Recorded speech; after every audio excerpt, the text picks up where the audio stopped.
Hello readers, this is Justin's 52 Books where I discuss my selections for the 52 Book Club's 2023 Reading Challenge. And I'm doing it only with female authors of science fiction. Really want to explore the legacy of women writing science fiction with my 52 Book Club 2023 Reading Challenge.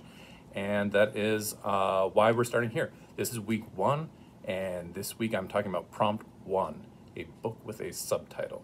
My selection for that prompt is The Future is Female, edited by Lisa Yaszek, and the subtitle on that is 25 Classic Science Fiction Stories by Women from Pulp Pioneers to Ursula K. Leguin. This was the first book that came to my mind when I first started thinking about reading all women authors for the 2023 Reading Challenge. It came out a couple of years ago, and at the time, Lisa Yaszek did the rounds on a bunch of podcasts and other, interviews with other outlets, and became kind of a voice in the science fiction community for finding the works of women writers going back in the old pulp magazines, and kind of a spokesperson for that mission. And her work in here is invaluable to me and moving forward with this reading challenge, and just important work altogether for science fiction, period. So what is it? It's short stories from the pulp era, which are great when curated. I sometimes struggle with short stories, particularly in bulk, as you have some hits and some misses. And when I'm reading a miss, what I'm thinking about isn't really the story, isn't what I think about it, it's what I'm thinking about what I could be reading, what I'd rather be reading. And after a couple misses in a collection, or I mean just in a, not in a collection, in a magazine, after magazine, like on the Internet Archive, you can find all of the old Galaxies and all the old Astoundings and all the old whatevers, all the old pulp science fiction magazines. When you read miss after miss after miss, you just start things like, oh, I would rather be reading whatever science fiction book I could be reading, which makes you less likely to read more. I know that bogs me down. So whenever I get a chance to read a curated collection of short stories or best of, I'm always interested in at least in what's included and what's not. Particularly in this case, think about that. If you had the pulp editors of the era, Gernsback, Campbell, Damon Knight, and they're all important that science fiction people still remember their names, and for better or for worse, and hey, we're examining them and re-examining whether we want their names on our awards and that kind of thing. But they existed, and they were editors, and they were powerhouse gatekeepers of the era. And they all had their favorites. They all had their things that they were proud of publishing. They all had their ideas of what science fiction should be. And when it came time to anthologize and collect those ideas and reprint them, they naturally had their favorites. Those favorites are definitely still with us. Those favorites are what science fiction is today. Asimov, Heinlein, Clarke, Pohl, Kornbluth, Sturgeon, Bradbury, etc., etc., etc. I'm not trying to dismiss those authors. I love those authors.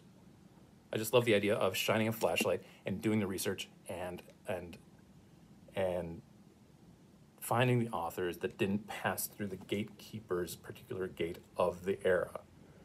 Particularly in this case, including when women are highlighted, because Campbell specifically said he would never publish women. I mean, and there's a if you look up Judith Merrill, you can find the story, and maybe it's a little apocryphal, but she changed his mind. But still, there's that animosity is there. As far as the stories, things that I liked, I honestly wasn't expecting all that different of science fiction in The Future is Female. And it wasn't all that different. The book covers a huge swath of time from 1928 to, I think the last story is from 1969. So it's a huge swath of time as far as science fictional eras. And you can see the progression of themes evolve over that time too, from old school pulpy space opera, rockets and alien invasions, that kind of thing, to nuclear paranoia, to civil rights allegory, to outright feminist themes. And the real difference is the point of the stories, particularly in the case that in the stories that have a twist. It's kind of a science fiction trope to have a twist, where you go in this way, you're making the assumptions about the story, about the characters, about the setting, and all of a sudden there's a detail that gets twisted, and that changes the complete idea and theme and outcome of the book. And there's about 10 or so stories like that. It's a pretty, it's not, doesn't belong to science fiction, but it is a science fictional trope. But it was interesting that the twist, the impact of the twist still lands really well, even when it's all female authors, so it's a female collection highlighting female science fiction. You still see, when you see the twist coming, it still lands, and I was surprised by how well those themes still landed. Some things I didn't care for as much, well, there isn't much, but midway through, I had my science fictional short story lag, and I don't know if midway through there are some misses, or if it was just me kind of getting bored and wanting to read other things and starting to think about other things. But I feel like in the middle, there are some short stories that do follow the bottom of the end of the bell curve. But at the last 4 or 5 are great as well. So it does go back up as far as it went back up as far as my enjoyment. So take that with a grain of salt. Of the 25 authors chosen for the book, I had heard of 11, and I've been reading science fiction for a long time. So they dug pretty deep as far as I'm concerned, and uncovered a lot of authors that I hadn't heard of. 3 of them I had read other works of theirs previously. I mean, not anything included in here, but other works. And I had actually the Ursula K. Leguin story, 9 Lives. I had actually read that before. But this is a great jumping off point for me, or jumping on point, I suppose, being that 51 books now following this are going to be all science fiction by women. I'm going to be seeing some of these authors again. Joanna Russ, I got at least 2 books I'm going to be reading of hers. Zena Henderson, The People story is in here. It's called Ararat. It's from 1952, and I loved that. And I'm really looking forward. I'd heard of Zena Henderson and the People series, and I was surprised by how good the writing was and how, like, you look at those covers, like, oh, rednecks in space, great. Or no, alien rednecks. But that's what the covers all look like. But the writing was great, and I'm really excited to read the People books. James Tiptree is in here. I've never read James Tiptree, and that is a oversight I will be correcting with this reading challenge as well. Maybe Judith Merrill as well. But those are some of the authors that were in here that I'm going to be exploring later on.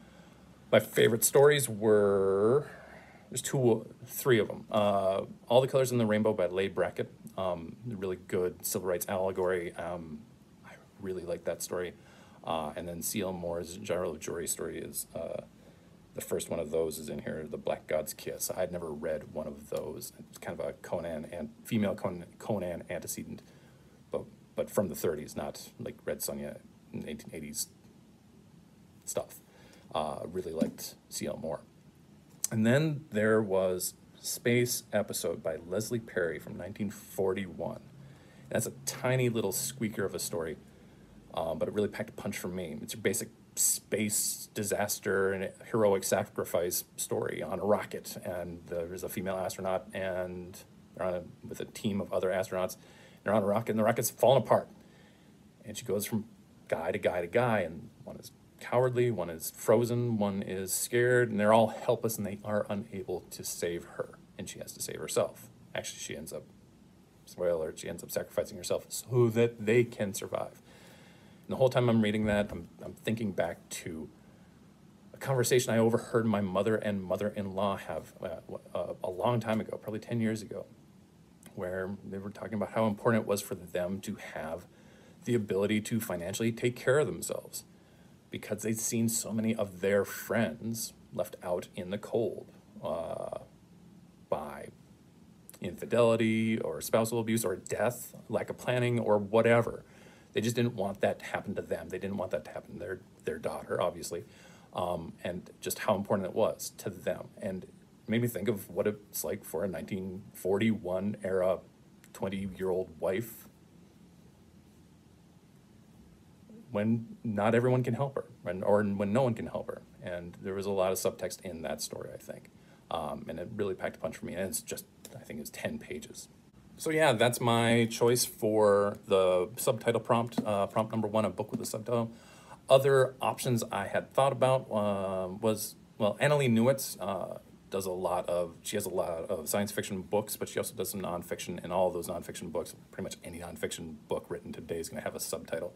So I thought about reading some Annalee Newitz for this, but went with this instead. There was also Lost Transmission, The Secret History of Science Fiction and Fantasy by Desirina Boscovich.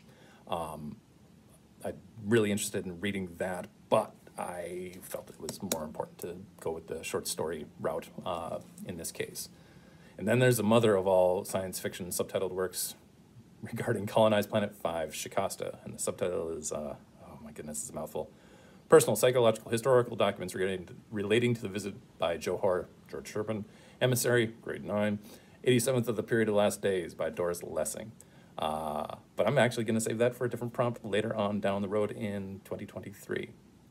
Thanks for watching me talk about The Future is Female, edited by Lisa Yaszek. And the subtitle, again, is 25 Classic Science Fiction Stories by Women from Pulp Pioneers to Ursula K. Leguin. This has been week 1 of Justin's 52 Books, and I was talking about prompt 1, a book with a subtitle. For more information on the 52 Book Club, you can check them out on their website. That's the52bookclub.com. You can also check them out on Goodreads and Facebook and Instagram. I'm pretty active on the Facebook site. You can also check me out on Goodreads and Storygraph at Justin's 52 Books. I hope to see you next week for prompt 2, a book about inheritance.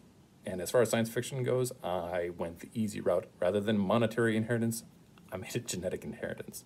So, until next time, happy reading.